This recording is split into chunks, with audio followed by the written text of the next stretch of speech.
What makes someone set out on a journey across sea and land, leave everything behind, and start a new life, not knowing where they'll end up or what they'll find when they arrive?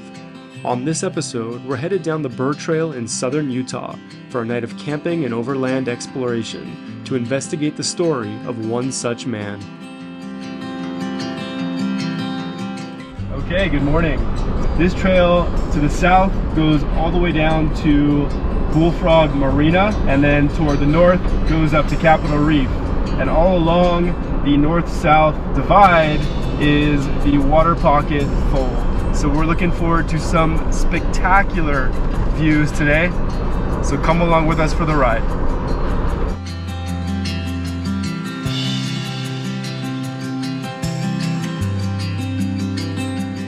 The trail begins here in these petrified Navajo sandstone dunes, wind-blown sand that was pressed into stone over the course of millions of years.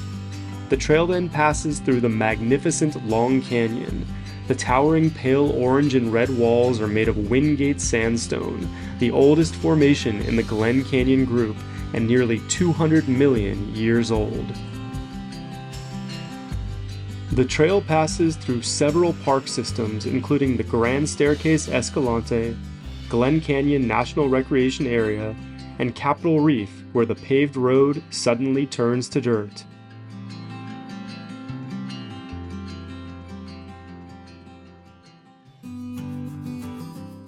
Muley Twist Canyon was so named because the area is so narrow that a mule would have to twist to get through it. The trail in Upper Muley Canyon leads approximately 3 miles through this rough and rocky wash to the Strike Valley overlook, where one can get great views of the Water Pocket Fold.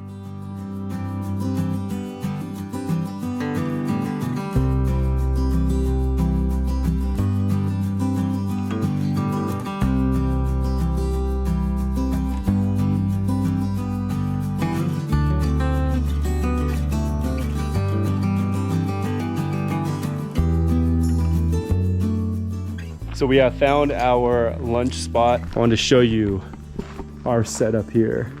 How sweet of a lunch spot is this? We got black obsidian in the shade, and then inside here we have this, like, what was probably once a dwelling. There's even, it appears to be fire blackened ceiling. I don't know for sure, but it's clearly a dwelling for many of the little critters who inhabit this canyon, and lots of footprints. Coyote, bobcat, mountain lion, Tyrannosaurus Rex, that kind of thing.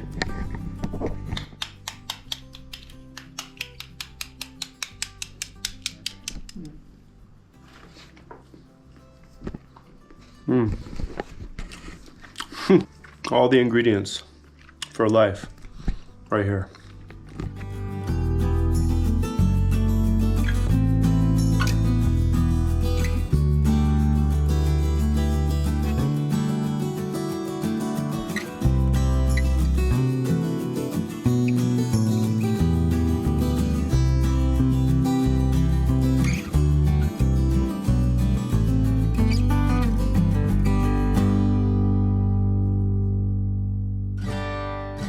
The next feature on this remarkable trail is known as the Burr Trail Switchbacks, a series of switchbacks that descend over 800 feet to the valley below.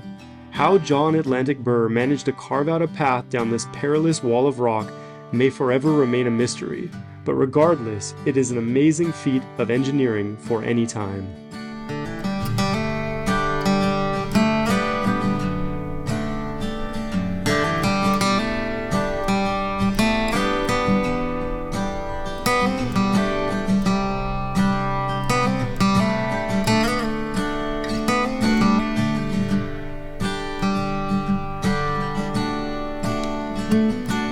Alright guys, we just descended the Burr Trail switchbacks, which come from that point up there all the way down through that canyon. This direction, you have the Colorado River.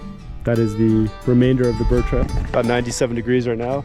I think we're actually gonna head back up and look for a place to camp.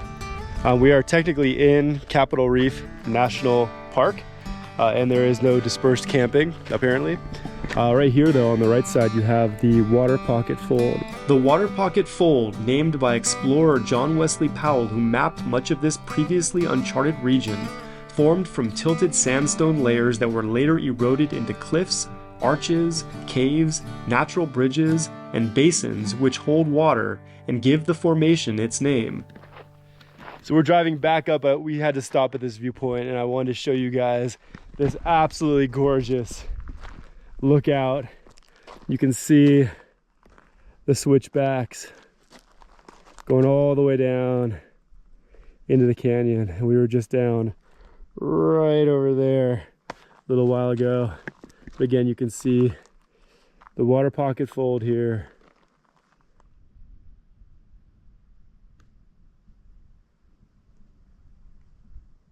Soon enough, it was time to find a camp spot for the night.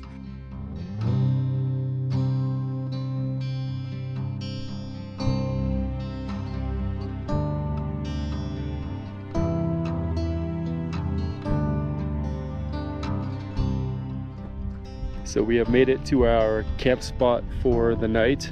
We are on the Burr Trail, or a road just off of the trail. There is no shortage of spots, but we're learning why this is the low season. It got up to about 97 degrees, even up here at over 6,000 feet. And so today we've just been really kind of hanging out under the canopy and enjoying the silence, enjoying the views. There are some clouds building, but I do not think we're getting any thunderstorms. But it is very, very pleasant out here. We're gonna cook up some food pretty soon and watch the sunset.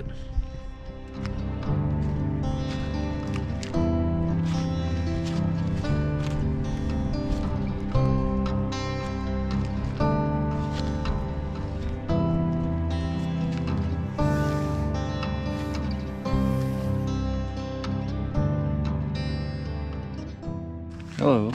Hello, what you drawing? My interpretation of a pinyon pine with its twisty bark and scraggly needles. Very nice. Nice thing to be doing out here.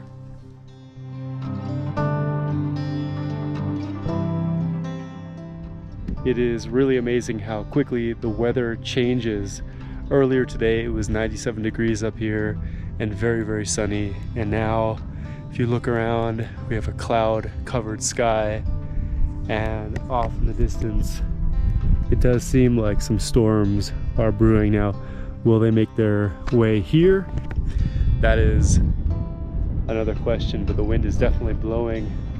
You know, oftentimes weather is one of the reasons why camping can be so fun, is the changes and being vulnerable to those changes. And so of course we have our canopy set up. I really love that thing. It's good not only for shade, but it's also great just in case it rains. It is just about dinner time, and tonight's meal is a bit of a concoction. Let's find out what's on the menu. We're having chili with hot dogs, pickled Brussels sprouts, leftover French fries from last night, cheese, and tortilla chips.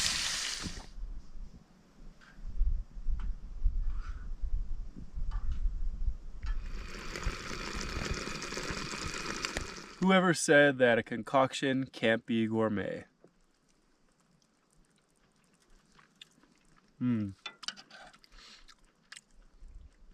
That's good.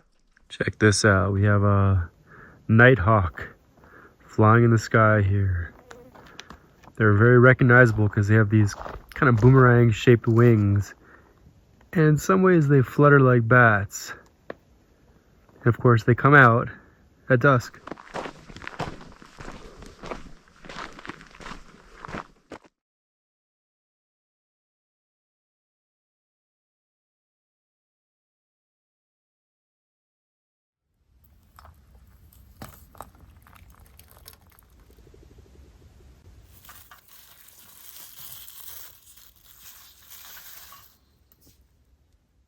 In 1846, Sarah and Charles Burr, along with 238 Mormon pioneers known as the Brooklyn Saints, set out from New York to San Francisco on the SS Brooklyn. The pioneers were heeding the call by Brigham Young to establish a new colony outside of the United States in Alta California, then part of Mexico. Well, on the 6-month journey around Cape Horn, the couple gave birth to John Atlantic Burr, the man who lends his name to this trail. In 1848, when California gained entry into the U.S., Brigham Young called the pioneers back to Utah.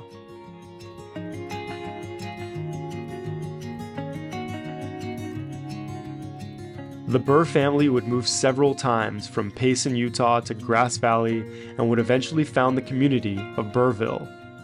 Burr became a successful landowner and built this trail to move cattle from their summer range in the Aquarius Plateau near Boulder, Utah, down to the winter range at Bullfrog Marina on the Colorado River. We can only imagine how satisfied and fascinated Burr must have been with his discovery of these corridor-like walls, the canyon's hidden crevices and springs, and the abundant, life-giving water waiting for him 70 miles away.